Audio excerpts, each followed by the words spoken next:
রাখালের বাপ বসিয়া আছেন। রাখাল আজকাল ঠাকুরের কাছে রহিয়াছেন।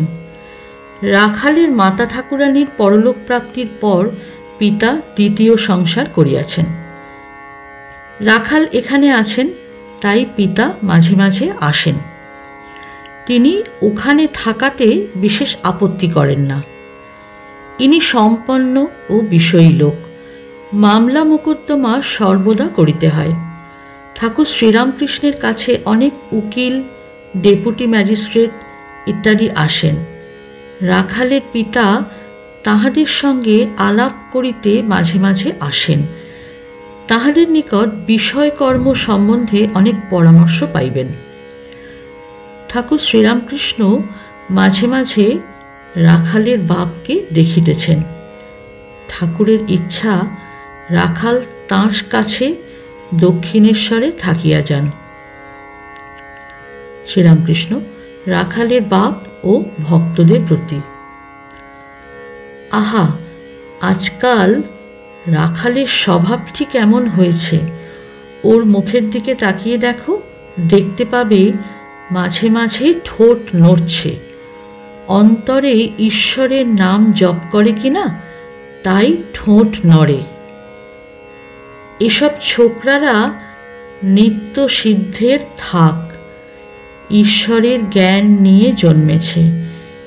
একটু বয়স হলেই বুঝতে পারে সংসার গায়ে লাগলে আর রক্ষা নাই। বেদেতে হোমা পাখির কথা আছে। সে পাখি আকাশেই থাকে, মাটির উপর কখনো আসে না। আকাশেই ডিম পাড়ে, ডিম পড়তে থাকে।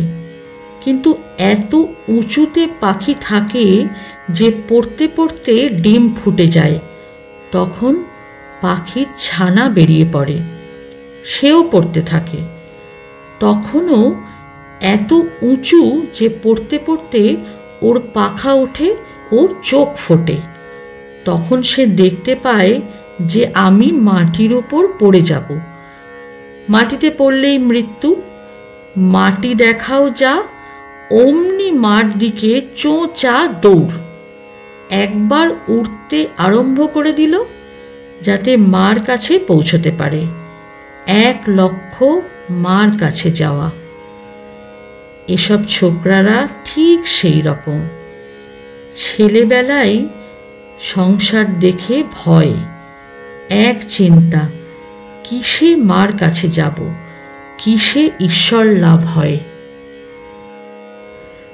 যদি বলো বিষয়ীদের মধ্যে থাকা, বিষয়ীদের ঔরসে জন্ম, তবে এমন ভক্তি, এমন জ্ঞান হয় কেমন করে? তার মানে আছে, বিষ্ঠা করে যদি ছোলা পড়ে তাহলে তাতে ছোলা গাছই হয়। সে ছোলাতে কত ভালো কাজ হয়। বিষ্ঠা করে পড়েছে বলে কি অন্য গাছ হবে? আহা, রাখালের স্বভাব আজকাল কেমন হয়েছে! তা হবে নাই বা কেন? ওল যদি ভালো হয়, তার মুখিটিও ভালো হয়। যেমন বাপ, তার তেমনি ছেলে। মাস্টার একান্তে গিরীন্দ্রের প্রতি। সাকার নিরাকারের কথাটি ইনি কেমন বুঝিয়ে দিলেন। বৈষ্ণবেরা বুঝি কেবল সাকার বলে? গিরীন্দ্র: তা হবে, ওরা একঘেয়ে। মাস্টার: নিত্য সাকার আপনি বুঝেছেন?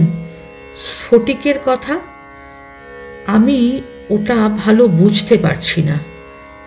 শ্রীরামকৃষ্ণ মাস্টারের প্রতি: হ্যাঁ গা, তোমরা কি বলা বলি করছো? মাস্টার ও গিরীন্দ্র একটু হাসিয়া চুপ করিয়া রহিলেন। বৃন্দে ঝি রামলালের প্রতি: ও রামলাল, এ লোকটিকে এখন খাবার দাও। আমার খাবার তারপরে দিও। শ্রীরামকৃষ্ণ: বৃন্দেকে খাবার এখনো দেয় নাই?